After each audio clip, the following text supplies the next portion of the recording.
Hi folks, this is Siggi today as a guest in Guido's studio here, and Guido, what did you play, what did you perform? This was the solo from a song I Want It All, from E.Lee Blue album from Wedding Era, Ready Nothing As It Seems. And this was one of the songs on this album, and this was the solo. Say it again, what is the name of the band? Wedding Era. Ah yeah, I will see. Okay. Yeah, it is amazing to listen to the music here. In a way that it's really not too noisy, and the sound of the amp is great. So Guido will tell us a little bit about his amp. Well, this amp is specially made for me. It's a 50-watt Marshall clone made by Peter Linnemann from Germany, and this is basically the power amplification part from the 1987, and the preamp section is very, very near to the Marshall Major. So what I wanted was a warm, clean sound, Marshall-like, but warm and really clean, so I can put a straight in the high input and it sounds great. Yeah. So basically, you first wanted to have a clean guitar sound. Yes, yeah. Yes. Can you give us an example how clean the way the clean sound is? Yes.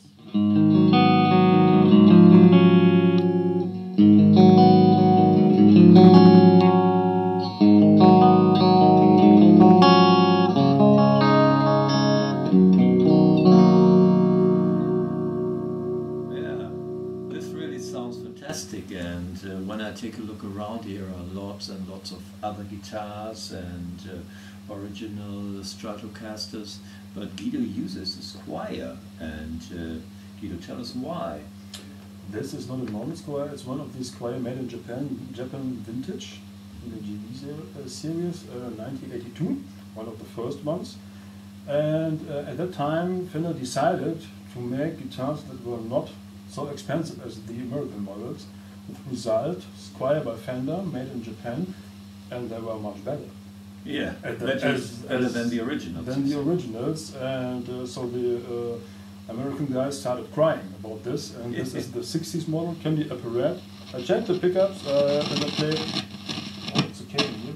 Yeah. That's better. As I play most of the time with distorted sounds,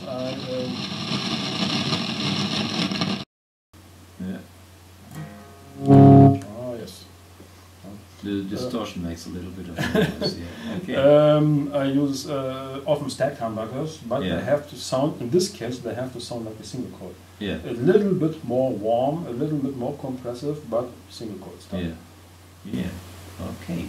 We wanted to talk about rhythm guitar.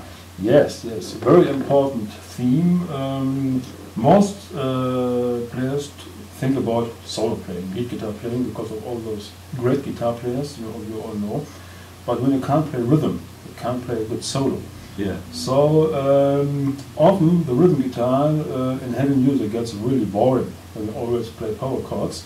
I give you a short example. Long time ago, 1983, Aussie style, Jake E.Lee. And I saw it in German television at that time, and I was completely floored. I didn't understand anything. Yeah. what E.Lee played, and it was overwhelming for me. Yeah. What did you say? What song is it? And Bark at the Moon. Bark at the Moon. It not always every note fits, but basically it's this thing. So it runs like as follows. Yeah.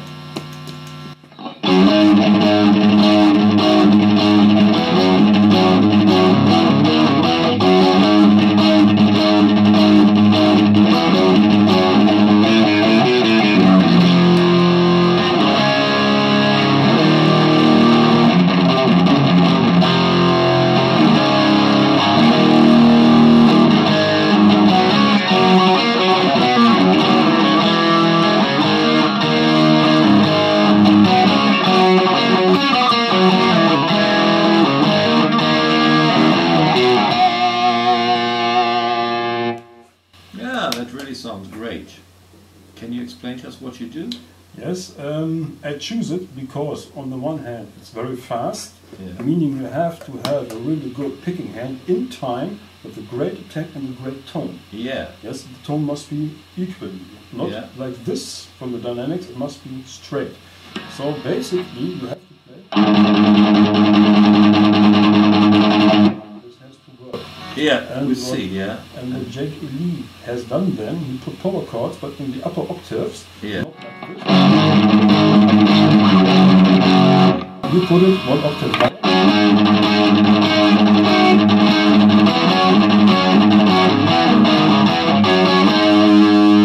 And he changed some notes on the upper string. So he started on the G power chord. Yeah. Sliding to the A power chord and then changing from the octave to the seventh.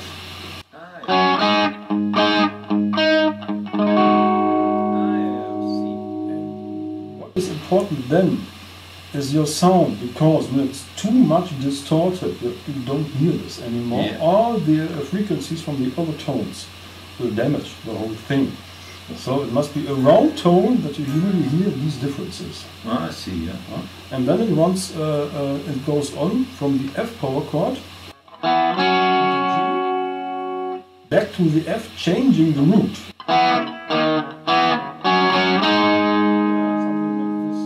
Bit of stretch work there. I see, yeah. So it's power chord, yes, it's heavy rock and roll, yes, but it's a little bit different. Mm-hmm. And that's what I like about this. Yeah. And the second part, the bridge in this song, is played with normal chords. So you have an F sharp minor, D major, and an E major. So when you play it only with power chords, it would sound like this.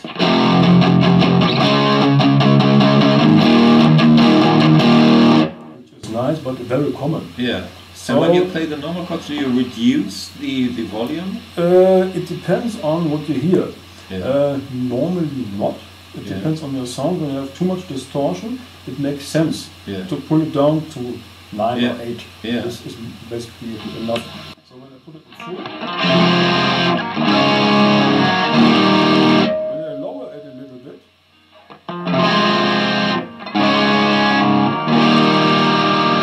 Yeah. But it still sounds when you have the volume on 10. see, That's great, yeah. that's the important thing. And then comes a little run, a rhythm run,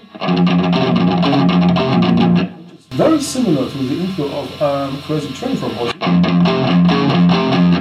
Crazy Train is on 8 notes, and now we have 16 notes.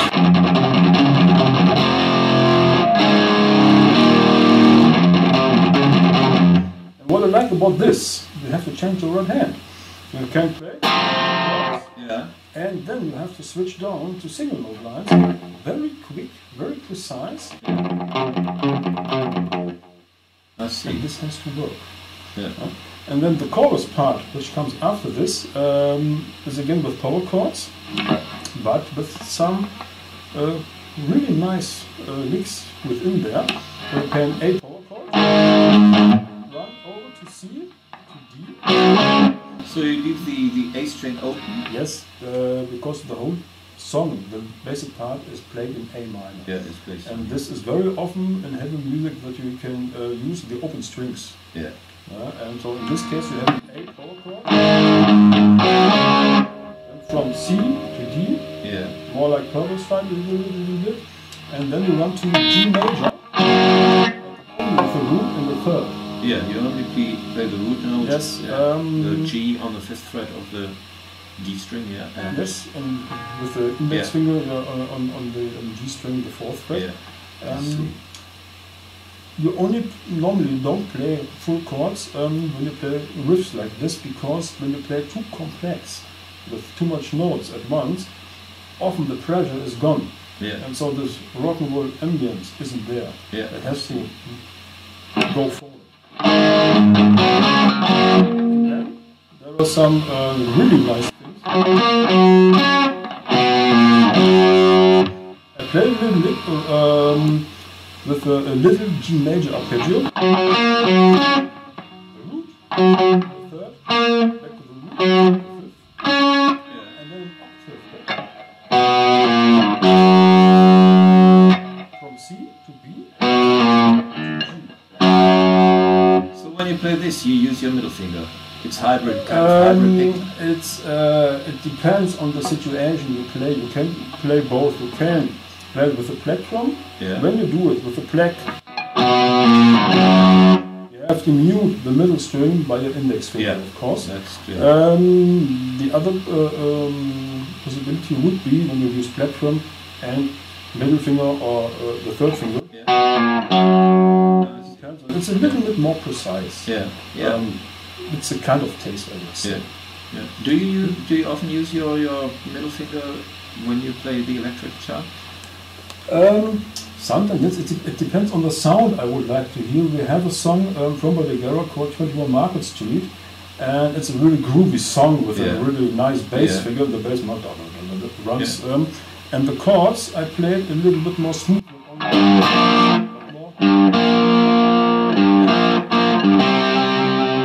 So I can keep it really clean, playing in high volume. When we play live, it's really loud on stage because you don't get the sound otherwise. And so I can clean it up a little bit. And I decide on stage what I hear, how the sound is, how I should play it.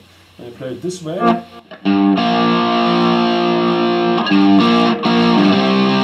it's too much distorted in this case, in this moment. I just pull down a little bit. So for my kind of opinion, it's very important that you learn to play with the electric guitar. When we have these knobs here, you can use them. Just imagine the old stars, just like Richie Blackmore, Jimmy Page. They had a booster, they had a guitar, and that's it. They had to play everything with this. Of course, they were every time so loud that they hear every note. So today you have a clean channel, a crunch channel, a rhythm, distortion, and a lead distortion. This is great. But at that time, 30 years ago, no way. One sound and you have to work with it. So every one of these guys played so loud that they always had a sound and they could hear themselves. So they had no problems to play solo. I see. Okay, that's it, Guido? For why? Thanks a lot. We say thank you to Guido, and well, it was great to be here, and well, hope we can do some more and learn a lot from Guido. So thank you. I think in the future, when Siggi comes again to me, it will be possible. Yeah, bye. Bye bye.